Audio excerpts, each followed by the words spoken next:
समग्र पतंजलि परिवार और विशेष रूप से 250 की संख्या में उपस्थित बाबा की एक फौज के समान सभी सन्यासी को मैं प्रणाम कर मेरी बात की शुरुआत करना चाहता हूं। बाबा ने अपने वक्तव्य में कहा कि सन्यासियों के लिए मैं आशीर्वचन करूं। बाबा मैं 10 दिन पहले आया होता तो आयु के हिसाब से जरूर आशीर्वाद देता। आज मैं इनसे आशीर्वाद की कामना करता हूं कि यह देश आजादी की जब शताब्दी मनाई जाए, समग्र विश्व के अंदर हर क्षेत्र में हमारा देश सर्वप्रथम। हमारे यहाँ जो संन्यास लेता है, जो भगवा धारण करता है, उसकी आयु, उसकी विद्वता, उसके उद्देश्य कुछ नहीं देखते, उसको प्रणाम करते हैं। मैं आप सभी को प्रणाम कर मेरी बात की शुरुआत करना चाहता हूं। भाइयों बहनों, मैं आज चौथी बार कैंपस में आया हूं। हर बार मैं यहां से एक नई ऊर्जा, नई चेतना और नई आशा लेकर वापिस गया हूं। इस बार भी बारीकी से समय की थोड़ी कठिनाई थी, फिर भी बाबा और आचार्य जी से पतंजलि की समग्र गतिविधियों का ब्यौरा उनसे पूछा भी, जाना भी, और आज मन में शांति और संतोष लेकर जा रहा हूं कि पतंजलि परिवार आने वाले दिनों में कई क्षेत्रों के अंदर देश के पुनरुद्धार का काम करेगा, देश के पुनर्निर्माण का काम करेगा। योग, आयुर्वेद और स्वदेशी, ये तीनों क्षेत्र के अंदर बाबा रामदेव ने विगत 25 साल के अंदर अभूतपूर्व योगदान दिया। कोई इंस्टीट्यूशन, कोई संस्था जो योगदान न कर पाए, वो अकेले बाबा ने अपने साथियों के साथ। योग, आयुर्वेद और स्वदेशी के आंदोलन के साथ साथ बाबा ने अब शिक्षा पर भी ध्यान दिया है, जिसका मुझे बहुत आनंद है। आज यहाँ पर भारतीय शिक्षा बोर्ड, पतंजलि गुरुकुलम, आचार्य कुलम और पतंजलि विश्वविद्यालय के माध्यम से मूल भारतीय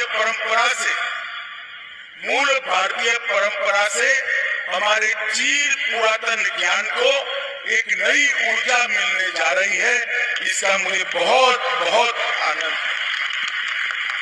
स्वामी जी का संकल्प है 1 लाख विद्यार्थियों वाला पतंजलि ग्लोबल गुरुकुलम और पतंजलि ग्लोबल यूनिवर्सिटी। स्वामी जी, मेरी बहुत बहुत शुभकामनाएं और साधुवाद आपके साथ है। ईश्वर आपकी ये इच्छा को पूर्ण करे। आचार्य बालकिशन जी बैठे हैं, मैं तो आश्चर्यचकित हूं। मैंने ढेर सारे क्षेत्रों में ढेर सारी काम करने वाली व्यक्तियों को ध्यान से सुना है, तन्मयता के साथ सुना है, मगर जिस तरह से कंप्यूटर जैसे बोलता हो, आचार्य जी टपर मुझे आयुर्वेद के रहस्य समझा रहे थे। मैं आश्चर्यचकित हो गया।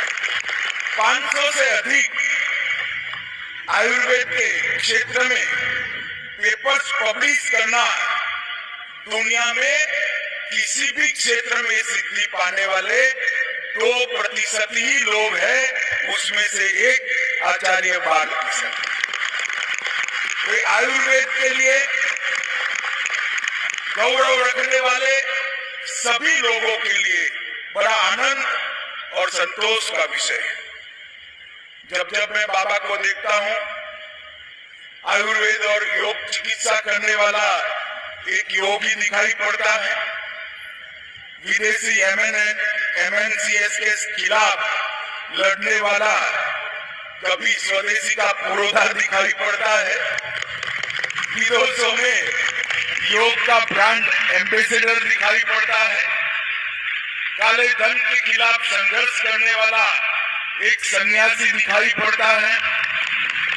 शिक्षा को भारतीय शिक्षा का संपूर्ण भारतीयकरण करने की दिशा में एक संकल्पवान शिक्षाविद भी दिखाई पड़ता है और वैदिक शिक्षा को फिर से एक बार पुनर्जीवित कर ईश्वर ने मनुष्य के अंदर पड़ी हुई सभी शक्तियों को आकार देना, उसको मंच देने का हमारा जो परंपरागत वैदिक शिक्षा का जो ज्ञान है उसको आगे बढ़ाने वाला एक शिक्षाविद भी मैं देखता हूँ। बाबा, आज रामनवमी के पवित्र दिन पर आपने मुझे यहाँ बुलाया। 300 करोड़ की लागत से बना हुआ विश्वविद्यालय के बिल्डिंग का आज मैंने लोकार्पण किया है। मैंने बाल किशन जी को कहा कि आप इतना सारा करते हैं, जैविक कृषि के लिए आपने आगे करना चाहिए। उन्होंने कहा मेरे पास मशीन तैयार है, सिर्फ 10 लाख की लागत से सारे टेस्ट हो जाते। आते आते मैं डाई और देख कर भी आया मशीन को, इसके परीक्षण नहीं देखे, मगर मुझे विश्वास है जिस प्रकार का पतंजलि का रिकॉर्ड है वो सभी मानकों में खड़े उतरेंगे और 12 तरह के मापदंड इतने कम खर्चे में पूरा करना वो बहुत बड़ी बात है। करीब 1 लाख किसानों को ऑर्गेनिक खेती के साथ जोड़कर पृथ्वी और पर्यावरण की रक्षा तो की ही है पतंजलि योगपीठ ने, परंतु साथ में उन्होंने निरामय जीवन जीने के लिए आहार, सात्विक आहार बहुत महत्वपूर्ण होता है। ये ऑर्गेनिक फूड, जैविक आहार से लाखों लोगों को निरामय जीवन जीने का रास्ता भी प्रशस्त किया है। आज यहाँ पर चतुर्वेद पारायण यज्ञ भी समाप्त हुआ। 250 से ज्यादा सन्यासियों को मैंने अपनी आंखों के सामने देख रहा हूँ और मैं आप सभी के चरणों में निवेदन करना चाहता हूँ कि सन्यासी किसी एक भूमि से बंधा नहीं होता, किसी एक देश से बंधा नहीं होता। समग्र ब्रह्मांड के कल्याण की कामना करने वाले को हमारे यहाँ संन्यास्त धर्म में प्रवेश मिलता है। परंतु मैं आप सबको इसलिए एक प्रार्थना करना चाहता हूँ, ब्रह्मांड का कल्याण तभी होगा जब भारत का कल्याण होगा। भारत के पुरातन वैदिक संस्कृति का पुनरुद्धार। तो आप सबने जो अपने जीवन का एक मिशन बनाया है उसको मैं प्रणाम कर आप सबका मन से सम्मान करता हूँ।